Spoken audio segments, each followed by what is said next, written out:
Selamat datang di channel Simar Imam. Sembari mendengarkan tinggalkan like dan komentarnya bosku. Jangan lupa pasang headset kalian. Siapkan kopi dan camilan. Lupakan pahitnya kehidupan. Mari kita dengarkan sambil rebahan. Bab 81, Pagoda Darah. Bahkan Sumin tertegun. Karena ada hadiah yang begitu tinggi untuk menangkapnya, semua orang sekarang akan mengejarnya. Dia tidak bisa menahan senyum untuk ini. Meskipun itu berarti dia akan selalu berada dalam bahaya, dia juga tahu bahwa risiko dan imbalan adalah dua sisi mata uang.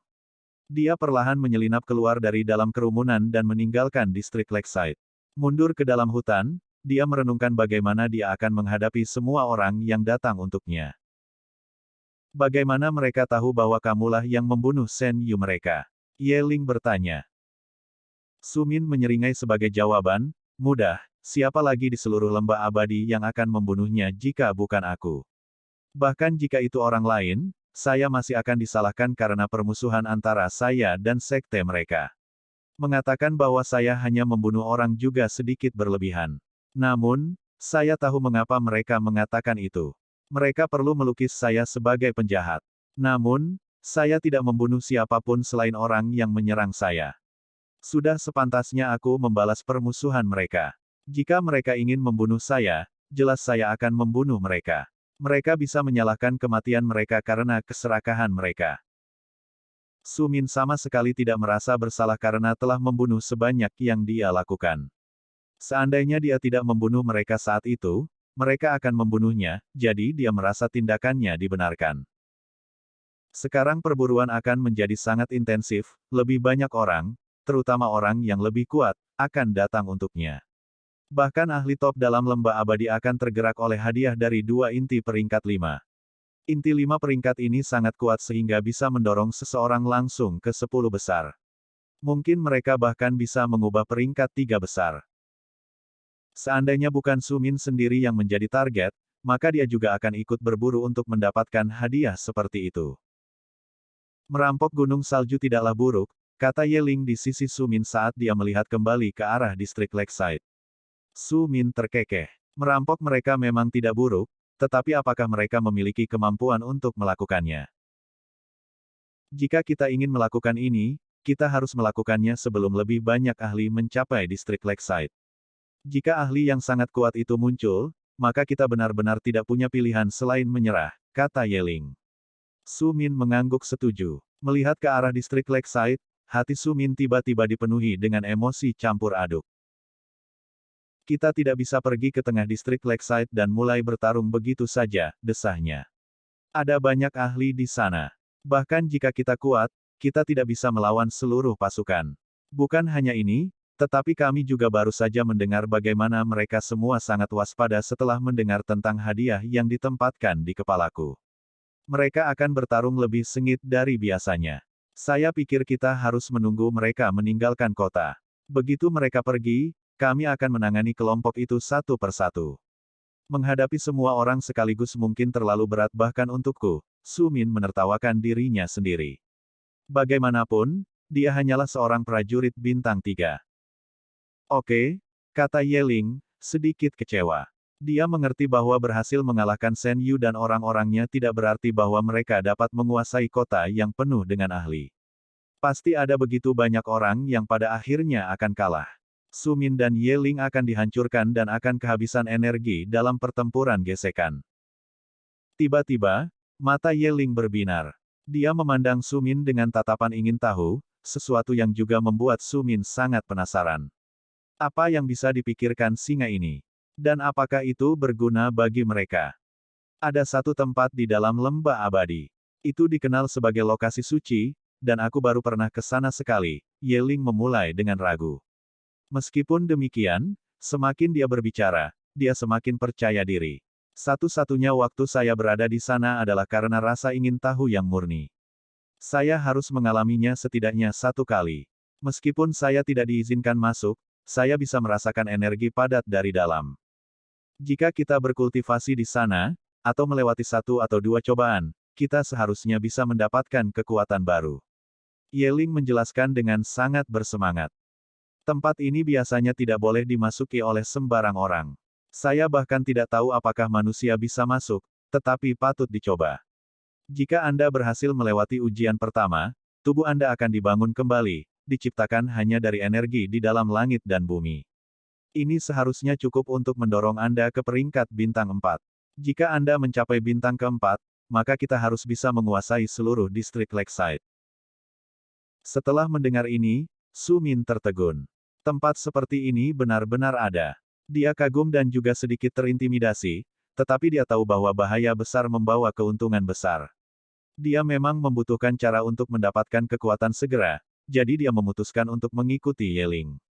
Menganggukkan kepalanya, wajah singa itu memerah karena kegirangan, mereka berdua berlari ke dalam hutan, semakin dalam. Jika bukan karena perlindungan dan pandangan tajam Yeling, mereka tidak akan pernah mencapai lokasi dengan selamat. Mereka melakukan perjalanan selama 2 hari penuh sebelum mereka mencapai sebuah gua kecil. Semakin dekat Su Min datang ke sana, semakin padat energi di udara. Jelas bahwa tempat ini istimewa dan mistis. Masuk ke gua, Yeling mendesak Su Min. Dengan anggukan kepala, Su Min melakukan hal itu. Memasuki gua, dia menemukan seolah-olah dia telah berjalan melalui tirai. Di seberang, dia memasuki sebuah gua besar. Di dalam gua ini, di tengahnya, terdapat sebuah pagoda besar. Pagoda ini dibangun sepenuhnya dari batu hitam. Energi padat di area ini begitu berat sehingga tubuh Su Min dengan rakus menyerapnya, menyimpan energi di dalam setiap bagian tubuhnya. Beberapa di antaranya disimpan di dalam otot dan tulang, beberapa pergi ke dantian dan beberapa mengalir melalui meridian. Segera, seluruh tubuhnya dipenuhi dengan energi dan Su Min merasa tinggi dari lonjakan energi yang tiba-tiba. Di belakangnya, pedangnya juga dengan rakus menyerap energi. Itu menghabiskan begitu banyak energi sehingga pedang itu sendiri telah memutih. Mengambil satu langkah pada satu waktu, Su Min perlahan bergerak semakin dekat ke pagoda, akhirnya berdiri tepat di depannya. Melihat pagoda ini, dia menemukan sebuah pintu yang sepertinya terbuat dari semacam kayu hitam. Kayu ini adalah jenis kayu yang belum pernah dilihat Su Min sebelumnya. Ketika dia meletakkan tangannya di atas pintu, dia merasakan bagaimana itu mulai menyedot energinya, di mana pintu itu perlahan terbuka untuknya. Semakin banyak energi yang dituangkan ke pintu, semakin cepat dibuka, tetapi Su Min tidak berani menggunakan terlalu banyak energinya. Meskipun dengan cepat kembali kepadanya, dia merasa bahwa pagoda ini sama sekali tidak sesederhana kelihatannya. Pasti ada sesuatu di dalam, sesuatu yang dimaksudkan untuk mengujinya. Saat Su Min masuk, dia mendapati dirinya berdiri di atas platform besar, di sekelilingnya menggelegak magma. Meskipun dia baru saja masuk melalui pintu, tidak ada cara baginya untuk mundur lagi. Pintu itu benar-benar tertutup di belakangnya. Selamat datang, makhluk fana, di cincin darah. Ini adalah percobaan yang dibuat sejak bertahun-tahun yang lalu. Cincin darah adalah cara untuk meredam diri sendiri. Semakin banyak tahapan yang berhasil Anda kalahkan, semakin kuat hadiah yang akan Anda dapatkan. Sebuah suara menggelegar dari luar. Su Min melihat sekeliling, tetapi tidak ada yang terlihat di dalamnya. Di sini, di cincin darah, kamu akan mati jika gagal. Anda hanya dapat keluar setelah menyelesaikan satu langkah uji coba. Setelah menerima cobaan, hanya ada kematian atau kemenangan. Jika kamu mati di dalam cincin darah, maka kamu akan selamanya disimpan di sini di pagoda darah. Rohmu akan bergabung dengan banyak roh lain di cincin darah. Kamu hanya seorang prajurit bintang 3, jadi lawan pertamamu akan sama dengan tingkat kekuatanmu. Buktikan bakatmu dan bangkitlah. Namun, jika Anda menyerah pada cobaan, kematian akan menjadi satu-satunya takdir Anda. Setelah selesai berbicara, suara itu memudar, dan sebuah bayangan merah berkelap-kelip di peron. Singa darah merah berbulu emas muncul di depannya. Singa ini jauh lebih kecil dari Yeling, surainya kurang keemasan, dan itu jelas hanya remaja. Su Min tidak merasa bersalah menyerangnya, karena dia tahu bahwa itu adalah kontestan sebelumnya yang telah gagal dalam persidangan. Selain itu, dia sedang tidak ingin mempertaruhkan nyawanya, dengan sapuan pedangnya, singa itu diiris menjadi 2. Membunuh butuh waktu jauh lebih sedikit dari yang diharapkan Su Min. Begitu roh itu mati, bayangan merah itu tidak menghilang dan malah memasuki tubuh Su Min. Dia bisa merasakan energi asing memasuki tubuhnya. Rasanya seolah-olah binatang yang telah dia bunuh menjadi semakin kuat karena malah menyerang jiwanya. Untungnya, Su Min bukanlah orang biasa. Pertahanan jiwanya luar biasa. Dengan tekad yang kuat, dia mengalahkan singa itu di pergantian meja, energi yang menggelegak di dalam nadinya perlahan mengendur saat menyatu dengan tubuhnya. Suara retakan terdengar saat setiap tulang dan sel di tubuhnya mulai menyatu dengan bayangan. Tulang-tulangnya mulai patah hanya untuk diperbaiki lagi. Rambutnya terangkat ke udara dan bahkan tumbuh panjang. Tubuhnya menjadi berkali-kali lebih kuat dari sebelumnya dan kulitnya sekarang sekuat besi hitam. Tulangnya juga tidak bisa ditembus seperti batu giok. Merasakan kekuatan baru ini, Su Min terkejut menemukan bahwa tubuhnya benar-benar telah menembus bintang keempat dari peringkat prajurit, sesuatu yang terjadi begitu cepat bahkan Su Min tercengang. Meskipun Ye Ling telah memberitahunya bahwa kemungkinan besar baginya untuk menjadi prajurit bintang 4 setelah melewati ujian pertama, Su Min tidak mempercayainya, terutama karena pertarungannya semudah itu. Sekarang, saat Su Min merasakan manfaat yang diperolehnya, hatinya menjerit kegirangan. Kamu telah mencapai peringkat yang lebih tinggi. Lawanmu selanjutnya adalah monster berperingkat bintang 4, suara itu berkomentar dengan santai. Tanpa Su Min mengatakan apakah dia ingin melanjutkan ke babak kedua atau tidak, bayangan lain muncul di depannya. Itu adalah singa darah berbulu emas lainnya. Kali ini, penampilannya lebih dekat dengan Ye Ling. Su Min lebih fokus kali ini. Meskipun hanya ada satu perbedaan peringkat di antara kedua peringkat tersebut, Su Min tidak ingin mengambil risiko. Dengan mata waspada, dia fokus pada binatang buas di depannya. Apa yang terjadi dengan Su Min? Seseorang bertanya dengan rasa ingin tahu, karena mereka semua melihat banyak layar air yang menampilkan semua yang terjadi di lembah abadi. Sejauh ini, setidaknya salah satu dari layar ini selalu mengikuti Su Min.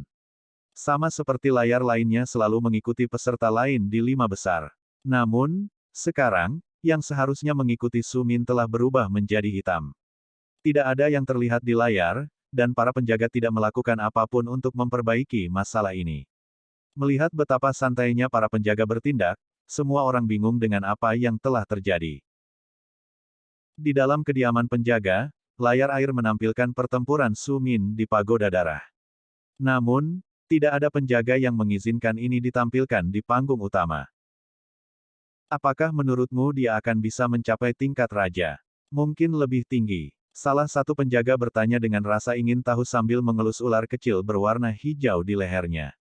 Namun, ular itu mendengus sebelum mendengus, dia adalah manusiaku, jadi tentu saja dia akan menjadi raja, jika tidak lebih tinggi. Dia akan menjadi peringkat tertinggi yang bisa Anda dapatkan. Bab 82, Cincin Darah. Ada apa dengan ini? Kupikir aku punya pilihan untuk tidak berpartisipasi setelah memenangkan pertempuran pertama, gumam Su Min pada dirinya sendiri. Dia yakin suara itu mengatakan itu adalah pilihannya sendiri apakah dia ingin melanjutkan atau tidak, tetapi sekarang dia telah dipaksa ke pertempuran kedua. Manusia kurus, apa yang kamu tahu? Suara itu meledak sekali lagi. Meskipun kamu dapat memilih untuk berhenti setelah pertempuran pertama, kamu menjadi lebih kuat. Konsekuensinya, ini juga dianggap percobaan pertamamu. Setiap kali kamu mencapai peringkat baru, kamu harus melawan seseorang di levelmu sebelum kamu dapat pergi. Kecuali kamu telah mengalahkan seseorang dengan kekuatan yang sama. Kamu sudah mencapai peringkat keempat, jadi kamu harus bertarung dengan monster bintang 4 untuk pergi. Hanya ketika kamu telah mengalahkan monster bintang 4 kamu diizinkan untuk pergi. Jika kamu bertarung sampai kamu mencapai peringkat bintang 5 prajurit, maka kamu harus mengalahkan monster bintang 5 lainnya sebelum kamu bisa pergi. Ini adalah aturan yang harus kamu patuhi. Meskipun demikian, mencapai peringkat prajurit bintang 5 akan mengharuskanmu setidaknya mencapai tingkat raja. Untuk manusia sederhana, ini tidak dapat dengan mudah dikelola. Suara itu mendengus. Su Min memiliki lebih banyak pertanyaan daripada jawaban. Apakah mungkin mencapai pangkat prajurit bintang 5 hanya dari pagoda ini? Su Min tercengang. Tampaknya Ye Ling telah membawanya ke lokasi yang benar-benar berharga di dalam lembah abadi. Berpikir untuk beberapa waktu, Su Min dengan tulus bersemangat, tetapi tiba-tiba kekhawatiran mencengkeramnya. Saya memiliki waktu terbatas di lembah abadi ini. Ketika waktu saya habis, saya kemudian akan dipindahkan dari sini. Apakah mungkin untuk mencapai tingkat raja sebelum saya harus pergi? Dia bertanya pada suara tak berbentuk dan menerima dengusan sebagai jawaban. Tentu saja kamu punya waktu. Waktu di dalam pagoda darah ini mengalir berbeda dari di luar. Meskipun kamu mungkin telah berada di sini selama setahun penuh, kamu hanya akan pergi selama seminggu di dunia luar. Jangan biarkan ini fakta membingungkan Anda ketika datang ke dunia terisolasi pagoda darah. Anda tidak akan memahaminya kecuali Anda bergabung dengan penjaga lembah abadi nanti. Su Min langsung bersemangat lagi. Setahun penuh hanya 1 minggu. Itu berarti dia akan punya banyak waktu untuk menyelesaikan cincin darah ini. Melihat pedang di tangannya, dia memiliki keyakinan penuh pada dirinya sendiri untuk bertarung setidaknya dengan monster bintang 4 dan bintang 5. Beberapa monster bintang 6 adalah rintangan yang bisa dilewatinya, sementara yang lain terbukti merepotkan. Namun, untuk saat ini, dia yakin bahwa dia akan mampu meningkatkan kekuatannya secara luar biasa. Su Min fokus sepenuhnya pada binatang bintang 4 setelah akhirnya selesai berbicara dengan suara tak berbentuk. Dia mencengkeram erat gagang pedang di tangannya. Mengambil napas dalam-dalam dan memejamkan mata sejenak, Su Min menenangkan dirinya. Meskipun dia bersemangat tentang kemungkinan tak terbatas di dalam cincin darah ini, dia tidak bisa menganggap enteng lawannya. Jika dia terlalu sibuk dengan pertarungan di masa depan, daripada yang ada di depannya, kemungkinan besar dia akan jatuh sebelum mencapai tujuannya. Melihat binatang buas di depannya, Su Min menjernihkan pikirannya. Dia menebas ke arah binatang buas di depannya. Namun, singa darah berbulu emas ini jauh lebih cepat daripada yang sebelumnya dan, dalam sekejap, menghindari tebasan, mundur beberapa langkah. Dia terkejut pada awalnya, tetapi kemudian dia sadar. Binatang buas yang dia lawan adalah orang-orang yang dianggap berbakat dalam klan keluarga Golden Furet Blood Lion. Agar ia mati di pagoda darah ini, jelas ia tidak mati pada level yang saat ini diperangi Su Min.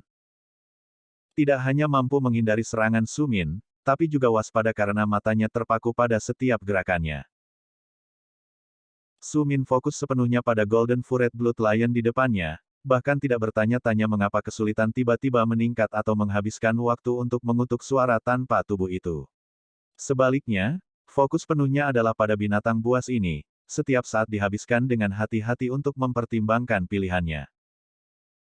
Kecepatannya tidak sebanding dengan singa, tetapi keunggulannya terletak pada banyaknya energi di basis kultivasinya. Dia tahu dia memiliki lebih banyak energi internal daripada binatang buas di depannya ini. Meskipun dia mengetahui hal ini, dia juga sepenuhnya sadar bahwa jika dia adalah satu-satunya yang melancarkan serangan, dia akan menjadi satu-satunya yang menggunakan energi internalnya. Setelah menggunakan semua energi internalnya, dia akan menjadi target yang jauh lebih mudah bagi binatang buas yang sudah mati, tetapi masih sangat sadar, di depannya. Ayolah, kata Su Min sambil mengamati singa itu. Dia memutuskan untuk tidak lagi menyerangnya dan lebih memilih menunggu untuk melihat gerakan seperti apa yang akan dilakukannya. Itu tidak bisa menghindarinya selamanya. Saat Su Min mengambil posisi bertahan, singa itu menerkam ke depan, cakar tajamnya langsung turun ke dadanya dengan kecepatan yang menakutkan. Su Min telah bersiap dan mengangkat pedangnya tepat pada waktunya untuk memblokir serangan yang kuat ini, tetapi itu membuatnya terhuyung mundur 3 langkah sebelum akhirnya berhasil menyeimbangkan dirinya dan berdiri tegak. Singa itu tidak mau membiarkannya santai. Segera setelah menyerang, ia menggunakan momentum dari serangan pertamanya untuk melancarkan serangkaian serangan. Namun, kali ini, serangannya sedikit lebih lemah, dan Su Min melindungi dirinya dengan sangat baik. Dia berdiri tegak, siap melancarkan serangan. Su Min mengertakkan gigi dan menuangkan energi internalnya ke pedangnya. Ki di sekitar tubuhnya mulai memanas saat tekadnya melonjak. Unsur-unsur di dalam pagoda darah dipenuhi dengan esensi langit dan bumi. Merasakan energi ini memasuki tubuhnya, dia sekali lagi memasuki keadaan di mana seluruh tubuhnya menyatu dengan dunia di sekitarnya. Dia telah menjadi satu dengan pedang di tangannya, satu dengan dunia, dan satu dengan ki yang mengalir melalui meridiannya. Energi dalam tubuhnya menjadi semakin gelisah dan tidak stabil dalam proses ini. Segera, itu mulai berubah menjadi merah, menandakan bahwa tubuhnya akan segera terbakar. Kemudian api yang sebenarnya meledak dari tubuhnya, secara tidak sengaja meningkatkan persepsi dan kekuatannya. Dia dapat dengan mudah menghindari serangan apapun yang dilontarkan singa itu dengan gerakan terkecil yang diperlukan. Menjadi satu dengan dunia yang mengelilinginya, seolah-olah singa itu bergerak dalam gerakan lambat. Setiap gerakannya sangat mudah baginya untuk memprediksi bahwa menghindarinya sama sekali tidak membutuhkan energi. Melihat nyala api ini, dia mengingatnya sekali sebelumnya ketika dia kembali ke kompleks keluarga Yong. Dia telah menjadi satu dengan dunia saat itu. Meski begitu, sepertinya energinya sedikit berbeda. Sekarang jauh lebih kuat. Pedang di tangannya berdengung. Api di tubuhnya juga menutupi pedangnya, dan setelah memasuki kondisi ini, Su Min memotong pedangnya ke bawah dengan semua yang dia miliki. Pedang itu menarik busur sealami aliran air di aliran yang lembut, gesit dan seanggun kepingan salju musim dingin, dan sedingin gunung yang tinggi dan pantang menyerah. Serangan ini tampak sesederhana serangan lain yang pernah dia lakukan, tetapi mengandung beberapa keindahan dan kedalaman yang tidak dapat dipahami oleh banyak orang. Singa itu adalah bakat langka dari keluarga singa berbulu emas. Namun, itu masih hanya binatang magis berperingkat 4. Bagaimana mungkin itu bisa memahami misteri mendalam di balik serangan pedang yang dilepaskan Su Min? Meskipun ingin menghindarinya, itu tidak bisa. Seolah-olah dunia di sekitarnya telah mengunci singa itu untuk serangan yang akan datang. Mustahil untuk bergerak dan, dengan ketakutan di matanya, dia bisa merasakan bagaimana pedang itu perlahan tenggelam ke dalam tubuhnya sebelum jiwanya sendiri bubar. Akhirnya bisa meninggalkan pagoda darah yang ditinggalkan dewa ini, ia bisa sekali lagi memasuki lingkaran reinkarnasi. Meskipun pertempuran telah selesai, Su Min berdiri di tengah panggung. Matanya terpejam, dan nyala api yang berkobar dari tubuhnya tampaknya tidak memiliki batas atas intensitasnya. Jelas bahwa pemuda itu mendapatkan beberapa wawasan tentang aspek menjadi satu dengan dunia, tetapi meskipun demikian, ada aturan di dalam pagoda darah. Suara tak berbentuk sekali lagi berbicara kepada Su Min. Kamu telah mengalahkan cobaan yang telah dipaksakan kepadamu. Apakah kamu ingin melanjutkan atau meninggalkan pagoda darah ini? Jika kamu ingin melanjutkan, kamu punya waktu untuk mendapatkan kembali energimu. Keangkuhan sebelumnya dalam suara itu telah lenyap. Sebaliknya, itu agak muram sekarang. Su Min tidak memedulikan perubahan nada dan menganggukkan kepalanya tanpa membuka matanya. Saya ingin menantang langkah selanjutnya dari persidangan sekarang. Su Min menyadari bahwa dia berada dalam tahap pencerahan, tetapi dia juga memperhatikan bahwa dia telah memperoleh pemahaman dan wawasan selama pertempuran. Wawasan ini datang kepadanya jauh lebih cepat daripada saat dia berdiri sendiri, mencoba memahami misteri wilayah aneh ini. Tidak mengatakan apa-apa lagi, dua bayangan muncul di platform duel dan dengan cepat mengambil bentuk dua singa darah berbulu emas. Mereka berdua berada di peringkat keempat, tapi mereka terlihat kurang dibandingkan dengan yang sebelumnya. Tetap saja, mereka tidak boleh dipandang rendah. Meskipun mereka mungkin lebih lemah, secara individual, mereka sekarang adalah dua monster yang bisa bekerja sama melawan Su Min. Meskipun demikian, dia tidak khawatir sama sekali. Matanya masih terpejam saat dia merasakan di udara di sekelilingnya bagaimana binatang-binatang itu semakin mendekat. Satu berjalan lambat, sementara yang lain menerkam dengan cepat. Yang satu tampak waspada, hampir pemalu, sementara yang lain agresif dan bersemangat untuk memulai pertempuran. Menutup matanya tidak menghalangi kemampuannya untuk menghindar. Dia tidak perlu melihat, yang dia butuhkan hanyalah mengelak melalui perasaan sendirian. Dia mengumpulkan semua energi dalam meridiannya. Kali ini, dia mengirim semuanya ke pedang, menyebabkan bilahnya menjadi putih seluruhnya. Api berkedip-kedip dari tepinya dan dia melukai agresif keduanya dengan salah satu pukulan pedangnya yang aneh, menyebabkannya mundur seketika, merintih ketika mencoba menjilat lukanya. Sebuah luka besar telah muncul di dadanya, dan kematian akan menjadi kepastian yang tidak dapat ia hindari seandainya ia adalah makhluk hidup dari daging dan darah. Namun, bagi jiwa, yang inkarnasi tubuhnya hampir terbelah dua, sepertinya, tidak cukup untuk membunuhnya. Singa yang sudah pemalu itu tampaknya menjadi lebih berhati-hati dari sebelumnya. Itu mondar-mandir di belakang lingkaran darah, memamerkan giginya tetapi tidak mengambil inisiatif untuk menyerang. Su Min akhirnya membuka matanya, nyala api menyala di kedalamannya. Senyum menyebar di bibirnya saat energi padat langit dan bumi sepertinya hanya berputar di sekelilingnya. Energi padat memasuki tubuhnya seolah-olah dia telah menjadi lubang hitam besar yang menyedot semua energi di sekitarnya. Su Min mengayunkan pedangnya saat dia bergerak maju. Sepertinya dia bergerak perlahan, tetapi setiap langkah yang diambilnya menutupi sepertiga dari platform. Mencapai jiwa yang terluka, hanya butuh satu serangan baginya untuk memotong kepalanya dan membiarkannya kembali ke lingkaran reinkarnasi sebelum dia mengalihkan pandangannya ke Blood Lion yang tersisa. Ini adalah yang paling berhati-hati dari jenis mereka yang pernah dia lihat. Dia tidak bisa tidak bertanya-tanya bagaimana singa ini berhasil kehilangan nyawanya di dalam pagoda darah, mengingat sifatnya yang berhati-hati. Namun, dia tahu bahwa dia tidak akan pernah mendapatkan jawaban. Yang bisa dia lakukan hanyalah fokus untuk mengalahkan semangat ini dan menyelesaikan tantangan yang telah diberikan kepadanya. Dia hanya membutuhkan satu serangan, karena singa itu terlalu takut untuk melawan. Ini menguntungkan Su Min sekarang. Dia mengerti bahwa cobaan berikutnya akan lebih sulit, karena belum mengalami benar-benar menghadapi dua singa sekaligus karena pengecut dari sebelumnya. Tetap saja, senyum tersungging di wajahnya saat dia duduk di lantai batu dan mulai bermeditasi. Manfaat yang diperolehnya dari pagoda darah ini sudah luar biasa. Bersambung. Nantikan bab selanjutnya bosku.